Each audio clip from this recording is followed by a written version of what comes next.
नमस्कार दोस्तों, RRB ITI online classes में आपका एक बार फिर से स्वागत है। दोस्तों, आज अपने प्रथम वर्ष इलेक्ट्रिशियन थ्योरी का जो अध्याय है वो करेंगे अपने ट्रांसफार्मर को हिंदी में प्रणामित्र कहते हैं, यानी निम्बी की जो अपने लैंग्वेज है उस हिसाब से अपने इसको प्रणामित्र कहते हैं। कोई भी अध्याय करते हैं तो उसका सबसे पहले इंट्रोडक्शन यानी परिचय होना जरूरी होता है, और परिचय में क्या है उसके बारे में अपने को पता चल जाता है कि किस चीज के बारे में अपने जिक्र करेंगे। तो इंट्रोडक्शन होना जरूरी है। चाहे अपने किसी से मिलते हैं तो भी इंट्रोडक्शन करते ही हैं, फर्स्ट बार किसी से मिलते हैं तो अपने इंट्रोडक्शन करते हैं। तो इसी ट्रांसफार्मर से अपने आज यानी फर्स्ट बार यानी मिलेंगे तो इस ऑनलाइन के माध्यम से। तो ट्रांसफार्मर है उसका यानी इंट्रोडक्शन मैं बता देता हूं कि कुछ बच्चों के दिमाग में क्या है थोड़ा सा अलग सिस्टम होता है, और कुछ बच्चे क्या है थोड़ा अलग सिस्टम से यानी रखते हैं। जो कंटिन्यू क्लासें लगाते हैं उनको तो पता होता है, लेकिन जो कंटिन्यू क्लासें नहीं लगाते हैं, जिन्होंने क्लास अटेंड नहीं की है, वो क्या है यानी मतलब अपना ही दिमाग लगाते हैं और उसका अलग ही यानी रीजन निकाल लेते हैं। यानी उसका पर्सन कोई और होता है और उत्तर कोई यानी और निकालते हैं। क्यों? क्योंकि उन्होंने यानी इधर उधर से कहीं किसी से यानी थोड़ा सा क्या है सुन लेते हैं, मतलब पर्सन कोई और होता है, उसका उत्तर कुछ और निकाल लेते हैं। तो ज्यादातर क्या है ट्रांसफार्मर का जब जिक्र यानी किया जाता है तो जिनको यानी जिन्होंने क्लास अटेंड नहीं की है, जिनको यानी इलेक्ट्रिकल थ्योरी के बारे में पता नहीं है, वो ज्यादातर यही जानते हैं कि ट्रांसफार्मर है वो एसी को डीसी में कन्वर्ट करता है, यानी एक विद्युत धारा से दूसरी विद्युत धारा के अंदर वो कन्वर्ट यानी बदलता है, यानी एसी को डीसी में बदलता है। लेकिन ये गलत है। ट्रांसफार्मर एक्चुअल यानी ट्रांसफार्मर के अंदर होता क्या चीज है वो मैं आपको बताता हूं। भी ट्रांसफार्मर एक स्थैतिक युक्ति होती है, मतलब एक स्थैतिक युक्ति जो डिवाइस है वो है जो वैद्युतिक ऊर्जा को एक परिपथ से दूसरे परिपथ के अंदर यानी स्थानांतरित करती है। मतलब एक यानी जो वैद्युतिक ऊर्जा है का एक परिपथ है उसको दूसरे परिपथ की ओर यानी स्थानांतरित करता है। और इसके साथ ही इस युक्ति के द्वारा वोल्टेज का क्या है यानी अप चेन यानी स्टेप डाउन और स्टेप अप यानी उच्चायन, अप चेन और उच्चायन यानी स्टेप अप और स्टेप डाउन, यानी इसमें क्या है सुगमता से अपने कर सकते। तो यह ध्यान रखना आवश्यक है कि यह युक्ति केवल प्रत्यवर्ती विद्युत धारा पर यानी प्रत्यवर्ती विद्युत धारा आपूर्ति पर ही कार्य करती है, दिष्ट धारा आपूर्ति पर नहीं करती है। अब मैं बता देता हूं आपको, इसमें यहां मार खा जाते हैं लड़के, क्या यानी सिस्टम कर लेते हैं कि दिष्ट धारा प्रत्यवर्ती ये आ जाता है ना, तब उनके दिमाग में ये रहता है कि ये ऐसा सिस्टम होता है, ऐसा आपूर्ति को ऐसे से नहीं। मैं ये बताना चाहता हूं आपको कि ट्रांसफार्मर एक स्थैतिक युक्ति होती है जो यानी वैद्युत ऊर्जा है, वैद्युत ऊर्जा को एक परिपथ से दूसरे परिपथ के यानी अंदर जो स्थानांतरित करती है।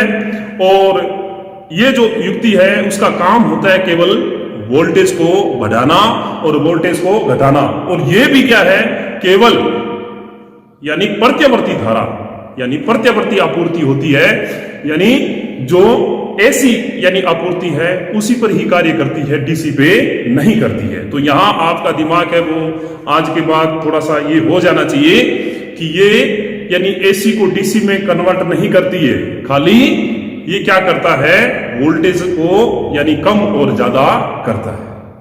ट्रांसफार्मर का ये काम होता है।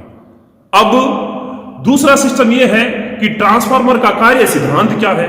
यानी देखो कोई भी सिस्टम है उसका एक अपने कार्य करने का जो सिस्टम है वो होता है यानी वर्किंग प्रिंसिपल ऑफ यानी जो ट्रांसफार्मर है, ठीक है। तो ट्रांसफार्मर क्या है म्यूचुअल इंडक्शन के सिद्धांत पे काम करता है। किस पे? म्यूचुअल यानी इंडक्शन के सिद्धांत पे काम यानी सिद्धांत पर कार्य करता है।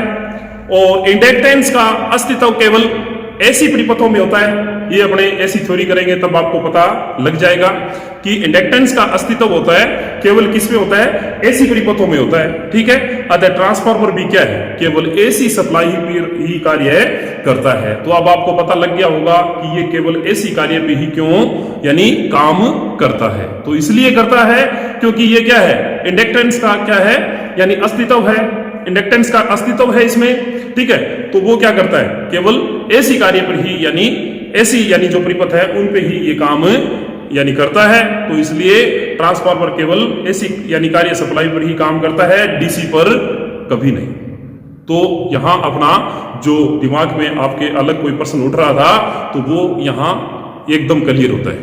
ठीक है, अब आती है ट्रांसफार्मर की यानी रचना, जो संरचना होती है यानी ट्रांसफार्मर की संरचना है वो देखते हैं। तो ट्रांसफार्मर क्या है, दो प्रकार की वाइंडिंग यानी उसमें स्थापित की जाती है। एक होती है प्राइमरी और एक होती है सेकेंडरी। एक होती है प्राइमरी यानी एक होती है सेकेंडरी वाइंडिंग। तो मैं आपको बताता हूं कैसे सिस्टम से होता है। यानी इस प्रकार से क्या है, ट्रांसफार्मर का जो सिंबल है वो यानी बनाया जाता है। ठीक है, ये यानी ट्रांसफार्मर के क्या है, अपने पास एक सिंबल है। इस सिंबल के अंदर ये जो भाग होता है इस भाग को कहते हैं प्राइमरी और ये होता है सेकेंडरी। यानी ये जो है वो प्राइमरी और ये वाइंडिंग है वो सेकेंडरी होती है। ठीक है, यानी प्राथमिक कुंडली और द्वितीय कुंडली। ठीक है, तो ये दो भागों में क्या है यानी स्थापित की जाती है। तो प्राइमरी वाइंडिंग कौन सी होती है वो थोड़ा सा ध्यान देना। थोड़ा थोड़ा क्या है इनमें, अगर आप एकदम सही तरीके से अगर यानी एकदम दिमाग को एक स्थिर रखे यानी शांत यानी सिस्टम वातावरण के अंदर अगर बैठ के पढ़ोगे तो आपको बिल्कुल इजी तरीके से ये समझ में आ जाएगा। ठीक है, आपको कोई भी यानी इसमें दिक्कत नहीं आएगी। आपके यानी हम जो ऑनलाइन क्लासें आपको दे रहे हैं ये क्लासें आपको ऐसा मान के चलना, आप यानी अपने पास बुक भी रखना। ऐसे आप पढ़ नहीं सकते, सीधा अगर वीडियो देखोगे तो आप नहीं पढ़ सकते। आप अपने पास एक बुक रखो, पेन रखो, ठीक है, कच्ची पेंसिल रखो, रबड़ फुटा जो भी आप यानी क्लास के अंदर यानी लेके बैठते हो। ठीक है, एक आपके पास किताब भी होनी चाहिए, एक आपके पास रफ कॉपी भी होनी चाहिए कि ताकि जो चीज मैं बता रहा हूं उसको साथ के साथ यानी नोट कर लिया करो और जो चीज आपको नहीं आती है वो मुझसे पूछ लिया करो। आप मेरे से पूछ सकते हो, यानी आपके हमारे जो कमेंट बॉक्स है उसमें आप मेरे से पूछ सकते हो। ठीक है, और सिस्टम ये होता है कि जब अपने स्टडी करते हैं ना तो उस टाइम अपने पास यानी ये चीजें होनी जरूरी है।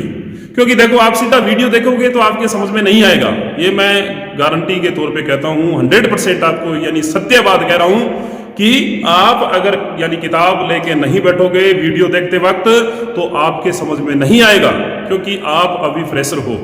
जिन्होंने कर लिया शायद उनको ये चीज इजी लगे, जो आज फर्स्ट बार जो ट्रांसफार्मर कर रहे हैं उनको ये इजी नहीं लगेगा। इजी कब लगेगा, जब आप उसमें वक्त लगाओगे और एक स्थिर यानी स्वभाव से यानी एक स्थिर यानी वातावरण को यानी देखते हुए उस सिस्टम के अंदर अगर आप करोगे ना तभी आपके समझ में आएगा, अन्यथा नहीं आएगा। तो मैं आपको बताना चाहता हूं कि जो ट्रांसफार्मर है उसकी रचना है वो प्राइमरी सेकेंडरी यानी सिस्टम से होती है। तो प्राइमरी और सेकेंडरी का जो सिस्टम है, सबसे पहले अपने लेते हैं प्राइमरी का सिस्टम। किसका, जो प्राइमरी है उसका सिस्टम लेते हैं। तो मेरी बात एक बात मैं आपको फिर बार बार कह रहा हूं कि आप यानी वीडियो देखते समय आपके पास किताब भी होनी चाहिए और आपके पास रफ कॉपी होनी चाहिए। जैसे आप मैं आपकी क्लास में हूं और आप मेरे सामने बैठे हो, आप मुझसे कुछ भी पूछ सकते हो। तो इस तरीके से आप यानी इसको देखो कि ताकि आपकी ये समझ में आ जाए।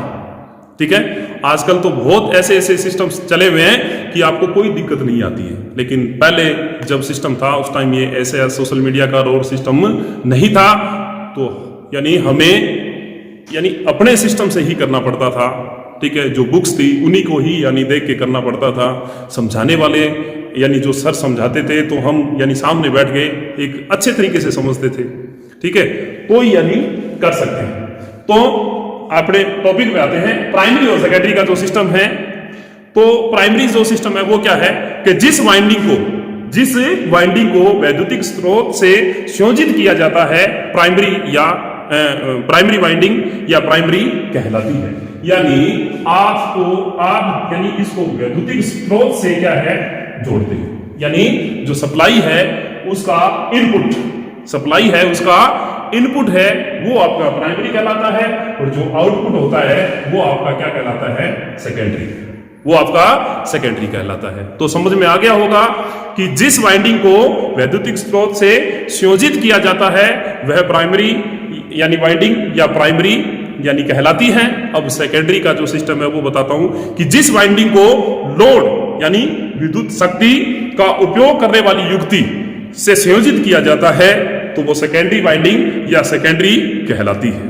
तो ये आपके समझ में आ गया होगा। मैंने आपको परिचय बता दिया। परिचय के अंदर मैंने बताया था आपको कि ट्रांसफार्मर एक ऐसी यानी स्थैतिक युक्ति होती है जो विद्युत ऊर्जा को एक परिपथ से दूसरे परिपथ में क्या है यानी लेके जाती है, ठीक है। और उसके साथ साथ क्या करता है कि वोल्टता को क्या है यानी स्टेप अप और स्टेप डाउन का सिस्टम करता है। यह केवल एक चीज आपको ध्यान में रखनी होगी कि यह केवल यानी एसी कार्यों पे करता है, डीसी पे नहीं करता है। अगर आपसे पूछ लिया जाए कि क्यों नहीं करता है तो इंडक्टिव का अस्तित्व होने के कारण, यानी इंडक्टेंस है उसका अस्तित्व होने के कारण, इंडक्टेंस का अस्तित्व होने के कारण ये क्या है केवल एसी परिपथों पे ही यानी कार्य करता है। तो इंडक्टेंस के बारे में मैं आपको बता दूंगा, अपना एसी का जब चैप्टर चलेगा तब आपके ये सारा समझ में आ जाएगा। खाली आपने तो एक बार यही ध्यान में रखना है कि ये खाली यानी एसी सप्लाई कार्यों पे ही काम करता है, डीसी पे नहीं। फिर उसके बाद ट्रांसफार्मर की रचना बता दी मैंने कि दो प्रकार की वाइंडिंग स्थापित की जाती है, एक प्राइमरी और एक सेकेंडरी, ठीक है। अब देखो कि ट्रांसफार्मर वाइंडिंग को यानी स्टील स्टेपिंग से निर्मित क्रोड पर यानी स्थापित किया जाता है। यानी ट्रांसफार्मर वाइंडिंग को क्या है स्टील स्टेपिंग से निर्मित क्रोड यानी जो क्रोड है उस पर स्थापित किया जाता है। क्रोड का मुख्य कार्य होता है प्राइमरी द्वारा स्थापित चुंबकीय क्षेत्र की चुंबकीय बल रेखाओं का यानी पूर्ण मार्ग रखना, ठीक है, पूर्ण मार्ग यानी रखना। नंबर 2 क्या है कि प्राइमरी द्वारा स्थापित चुंबकीय क्षेत्र की यानी अधिकाधिक चुंबकीय बल रेखाओं को सेकेंडरी से यानी गुजारना, और वाइंडिंग क्रोड पर स्थापित इसको किया जाता है और क्रोड को एक यानी स्टील खोल में स्थापित कर दिया जाता है। और पावर ट्रांसफार्मर में वाइंडिंग एवं जो क्रोड के अतिरिक्त एक अन्य युक्ति भी प्रयोग की जाती है जिनका वर्णन हम यानी करेंगे। एक अन्य युक्ति भी यानी इसमें प्रयोग की जाती है जिनका वर्णन अपने करेंगे, ठीक है। अब है इसकी कार्यप्रणाली, यानी मैंने आपको बता दिया कि ट्रांसफार्मर वाइंडिंग को स्टील स्टेपिंग के लिए स्टील स्टेपिंग से निर्मित क्रोड पर स्थापित किया जाता है। और क्रोड का मुख्य कार्य है वो मैं बताता हूं आपको। क्रोड का मुख्य कार्य क्या है कि प्राइमरी द्वारा स्थापित चुंबकीय यानी क्षेत्र की चुंबकीय बल रेखाओं का पूर्ण यानी मार्ग जो है वो रखना। और दूसरा क्या है कि प्राइमरी द्वारा स्थापित चुंबकीय क्षेत्र की अधिकाधिक चुंबकीय बल रेखाओं को सेकेंडरी में से गुजारना। और फिर उसके बाद क्या है कि वाइंडिंग क्रोड पर यानी स्थापित इसको किया जाता है, और क्रोड है वो एक स्टील का यानी खोल उसमें स्थापित कर देते हैं। और पावर यानी ट्रांसफार्मर में वाइंडिंग एवं क्रोड के अतिरिक्त अन्य युक्तियां भी प्रयोग में ली जाती है, उसके बारे में मैं आपको बता दूंगा, ठीक है। ट्रांसफार्मर पावर का जो ट्रांसफार्मर है उसमें क्रोड एवं वाइंडिंग के अतिरिक्त अन्य युक्तियां भी प्रयोग में ली जाती है, वो भी अपने जिक्र करेंगे उनके बारे में भी। अब आता है कार्य प्रणाली यानी वर्किंग, जो इसका सिस्टम है वो देखते हैं, ठीक है। तो वर्किंग के अंदर क्या है कि जब ट्रांसफार्मर की प्राइमरी वाइंडिंग को ऐसी स्रोत से संयोजित किया जाता है तो प्रत्यावर्ती विद्युत धारा यानी प्रवाह से प्राइमरी के चारों ओर एक प्रत्यावर्ती यानी स्वभाव का चुंबकीय क्षेत्र पैदा हो जाता है। यानी इसके चारों ओर क्या है एक चुंबकीय क्षेत्र पैदा हो जाता है, और वो भी किस स्वभाव का होता है प्रत्यावर्ती स्वभाव का, यानी इस तरीके से, ठीक है, यानी प्रत्यावर्ती स्वभाव का होता है। फिर उसके बाद यानी जो सिस्टम है वो क्या है कि सेकेंडरी वाइंडिंग के चालक यानी सेकेंडरी वाइंडिंग है इसके चालक प्राइमरी द्वारा स्थापित चुंबकीय क्षेत्र की यानी चुंबकीय बल रेखाओं का यानी छेदन करते हैं और फैराडे के विद्युत चुंबकीय प्रेरण के सिद्धांत के अनुरूप उनमें विद्युत वाहक बल पैदा हो जाता है। क्योंकि प्राइमरी द्वारा स्थापित चुंबकीय क्षेत्र प्रत्यावर्ती स्वभाव का होता है, इसलिए यानी सेकेंडरी के चालक बिना कोई गति की चुंबकीय बल रेखाओं का यानी छेदन करते हैं। ठीक है, तो इस प्रकार प्राइमरी तथा सेकेंडरी में बिना किसी संयोजन अथवा स्पर्श के क्या है कि जो वैद्युतिक ऊर्जा है उसको अपने प्राइमरी से सेकेंडरी में स्थानांतरित यानी अपने कर सकते हैं। और यह क्रिया कौन सी कहलाती है? ट्रांसफार्मर यानी क्रिया कहलाती है। अब एक बागड़ी में एक मैं आपको थोड़ा सा बताता हूं, यानी एक बागड़ी के अंदर मैं चुटकुला बताता हूं कि काली एक धोलियो बैठे रंग ना तो बुद्धि आवे। जो बागड़ी ही है मेरे स्टूडेंट उनके तो समझ में आ जाएगा कि काली एक धोलियो बैठे रंग ना तो बुद्धि जरूर आवे। ठीक है, भी कहने का मतलब ये है कि इसमें जो चुंबकीय क्षेत्र का जो सिस्टम होगा ना, अभी इसमें आपने इनपुट दिया और ये अपना चुंबकीय क्षेत्र यानी स्थापित करेगा और बिना किसी यानी संयोजन के इसमें भी क्या है जो चुंबकीय जो सिस्टम है वो यानी इसमें उत्पन्न हो जाता है और वो विद्युत वाहक बल है वो इसमें यानी होना स्टार्ट हो जाता है।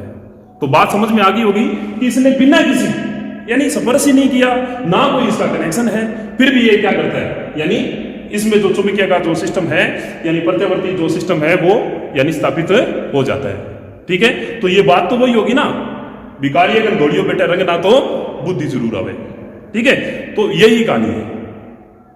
तो ये जो प्रक्रिया होती है ये ट्रांसफार्मर यानी क्रिया कहलाती है। अब एक छोटा सा एक सिस्टम बताता हूं मैं कि यदि ट्रांसफार्मर की प्राइमरी वाइंडिंग को यानी डीसी स्रोत से जोड़ दिया जाए तो वाइंडिंग है वो क्या है जल जाती है। और इसका यानी जो कारण क्या है भी, अगर जलती है तो कारण क्या है कि अगर अपने डीसी इसमें यानी आपने दे दी तो फिर ये जलती क्यों है? तो वाइंडिंग में क्या है इंडक्टेंस तथा इंडक्टिव रिएक्टेंस की अनुपस्थिति में इसका प्रतिरोध है वो बहुत कम हो जाता है, फलतः करंट का मान है वो यानी मान लो बढ़ जाता है, करंट का मान क्या है उच्च हो जाता है, जिससे क्या है वाइंडिंग है वो जल जाती है। तो ये चीज आप नोट कर लेना कि मान लो अगर आपसे पूछ लिया जाता है कि यदि ट्रांसफार्मर की प्राइमरी वाइंडिंग को डीसी स्रोत से संयोजित कर दिया जाता है तो वाइंडिंग क्यों जल जाती है, वाइंडिंग क्यों जल जाती है? तो इसका एक ही कारण है कि जो इसकी वाइंडिंग में इंडक्टेंस तथा इंडक्टिव रिएक्टेंस की क्या है अनुपस्थिति में इसका प्रतिरोध है वो बहुत कम हो जाता है, यानी जिसमें प्रतिरोध का यानी मान है वो बहुत कम हो जाता है तो उसमें क्या है करंट का मान है यानी उच्च हो जाता है, जिससे क्या है वाइंडिंग है वो जल जाती है। क्यों? क्योंकि करंट का मान यानी बढ़ गया और करंट का मान उच्च होने के कारण क्या है वाइंडिंग है वो गर्म होगी, गर्म होने के बाद क्या उस पर लगा हुआ इंसुलेशन है वो छिल जाएगा। तो छिलने के बाद आपको पता है कि आपस में शॉर्ट सर्किट हो जाएगा और शॉर्ट सर्किट होने के बाद यानी उसमें क्या है यानी जो शॉर्ट सर्किट होने के बाद उसमें यानी मान लो हो सकता है आग भी पैदा हो जाए, वो जल जाता है। ठीक है, अब देखो अब इसके यानी लाभ बताता हूं मैं कि ट्रांसफार्मर है इसके लाभ कौन कौन से। एक तो क्या है ट्रांसफार्मर में कोई यानी सैचल पुर्जा नहीं होता है, सैचल का मतलब होता है कोई घूमने वाला पार्ट होता है वो नहीं होता है, और इसकी जो देखभाल यानी जो अनुरक्षण है उसकी आवश्यकता नहीं होती। अगर उसमें कोई घूमेगी नहीं चीज तो घर्षण नहीं होगा और घर्षण नहीं होगा तो वो चीज है खराब भी नहीं होगी। और फिर यानी सतैतिक प्रकार का उपकरण होने के कारण यानी ट्रांसफार्मर की जो दक्षता है वो 90 यानी % से 95% यानी 98% तक होती है। अन्य जो जितने भी यानी वैद्युतिक जो मशीनें हैं उनकी यानी दक्षता ट्रांसफार्मर से कम ही होती है उनकी, यानी ऐसा कोई आदर्श ट्रांसफार्मर तो है ही नहीं, ऐसी कोई आदर्श मशीन तो है ही नहीं कि जिसकी दक्षता 100% होती है। लेकिन ट्रांसफार्मर को एक यानी ऐसी मशीन यानी ऐसा सिस्टम माना गया है, ऐसी युक्ति मानी गई है कि इसकी जो दक्षता होती है वो सबसे उच्च होती है। कितनी होती है? यानी 90% से 98% यानी होती है। ठीक है, तो ये यानी इसके क्या है लाभ है। और यह क्या है अति यानी उच्च वोल्टता पर सामान्य रूप से कार्य कर सकता है, जबकि अन्य यानी वैद्युतिक मशीनें हैं वो अति यानी उच्च वोल्टेज पर क्या है संतोषजनक क्या है काम नहीं कर सकता है। मैं खाली आपको एक बार समझा रहा हूं, ठीक है, अपने इसके प्रैक्टिकल भी करेंगे, अपने इसके क्या है आगे नेक्स्ट चलेंगे ना तो अपने इसके प्रैक्टिकल भी करेंगे। ठीक है। साथ के साथ मैं आपको प्रैक्टिकल भी करके बताऊंगा कि अगर इसमें डीसी यानी दे देते हैं तो क्या सिस्टम होता है, एसी देते हैं तो क्या सिस्टम होता है, वो भी मैं आपको चीज बताऊंगा, ठीक है। एक बार का आपने खाली इसका इंट्रोडक्शन, इसका कार्य सिद्धांत यानी थ्योरेटिकल अपने जानते हैं, ठीक है।